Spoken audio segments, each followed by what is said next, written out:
नमस्कार, श्री स्वामी समर्थ। मी तुम्हाला आज कढीची रेसिपी करून दाखवणार आहे। कढी करताना फुटू नये म्हणून काय करायचं आणि कढीला घट्टपणा येण्यासाठी काय वापरायचं ते ह्या व्हिडिओमध्ये मी दाखवलेलं आहे। त्यामुळे तुम्ही हा व्हिडिओ स्किप न करता शेवटपर्यंत नक्की पहा। आता इथं मी कढी बनवण्यासाठी 1 वाटी म्हशीच्या दुधाचं दही घट्टसर घेतलेलं आहे।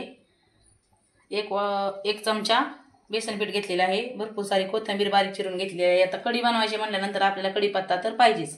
मी इथं ताजा फ्रेश कढीपत्ता आणलेला आहे। 1 चमचा जिरं घेतलेला आहे। 1 चमचा मोहरी घेतलेली आहे। 10-12 लसणाच्या पाकळ्या बारीक ठेचून घेतलेल्या आहेत आणि 8-10 कमी तिखटवाल्या मिरच्या जर तिखटवाल्या असतील तर तुम्ही कमी घ्या। तुम्ही तुमच्या क्वांटिटीनुसार किती कढी बनवणार त्यानुसार हे सगळं मटेरियल घ्या। आणि दही तुमचं आंबट असेल तर कमी घ्या, कमी आंबट असेल तर जास्त घेतलं तरी चालेल। आता आपल्याला हे दही आता अगोदर आपल्याला मिरच्या बारीक करून घ्यायच्या आहेत मिक्सरमध्ये। आता इथे मी मिरची मिक्सरच्या भांड्यामध्ये टाकून छान बारीक करून घेतलेली आहे। आता त्याच भांड्यामध्ये आपल्याला हे दही टाकून आणि जे 1 चमचा बेसन पीठ घेतलं होतं ना ते टाकून चांगलं फिरून घ्यायचं आहे।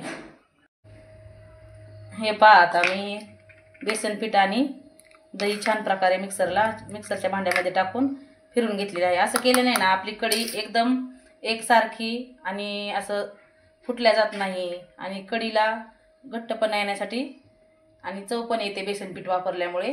आता आपण कढी बनवायला घेऊ। आता मी गॅसवरती पातेलं ठेवलेलं आहे। त्यामध्ये 2 ते 3 चमचे तेल टाकून घेणार आहे। आता आपलं तेल छान तापलं की त्यामध्ये मी लगेच 1 चमचा मोहरी टाकून घेणार आहे। तुम्हाला जेवढी कढी बनवायची ना तेवढे त्या क्वांटिटीनुसार तुम्ही मसाले किंवा मिरच्या, कोथिंबीर, कढीपत्ता, हळद, जिरी हे सगळं घेऊ शकता।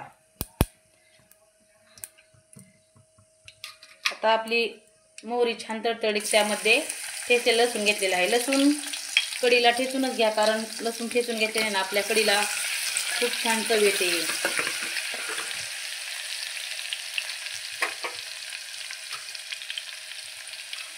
आता आपला लसूण छान लाल झाला की त्यामध्ये मी कढीपत्ता टाकून घेणार आहे। कढीपत्ता छान तडतडला की त्यामध्ये लगेच मी जिरं टाकून घेणार आहे।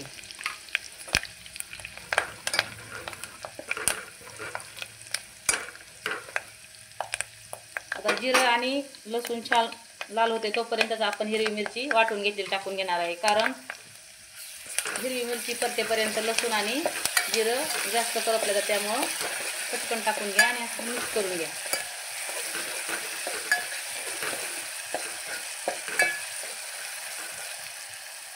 आता हिरवी मिरची आपली छान परतून घ्यायची आहे।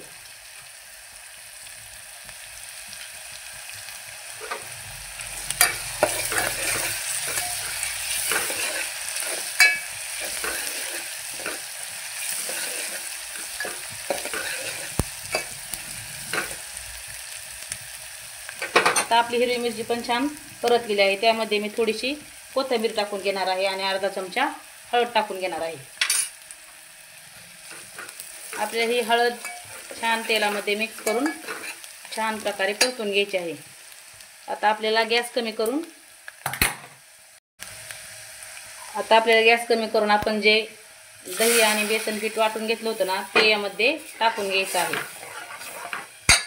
आता तुम्हाला जेवढी कढी बनवायची ना तेवढं तुम्ही पाणी यामध्ये टाकून घ्या। आता मी 1 ग्लास पाणी टाकून घेतलेलं आहे। हे पहा, तुम्हाला जेवढी कढी घट पातळ पाहिजे त्यानुसार तुम्ही पाणी टाकून घ्या।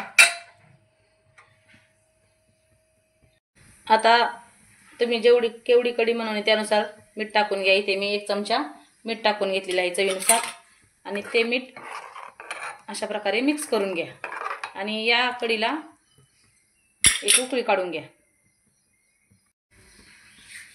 हे पहा, आपल्या कढीला छान उकळी फुटलेली आहे। त्यामध्ये मी 1/2 चमचा साखर टाकून घेणार आहे। तुम्हाला जर साखरेऐवजी गूळ आवडत असेल तर गूळ टाका, नाहीतर तुम्हाला साखर आणि गूळ दोन्ही पण या कढीमध्ये टाकायला आवडत नसेल ना तर नाही टाकलं तरी पण चालेल। छान मिक्स करून घ्या आणि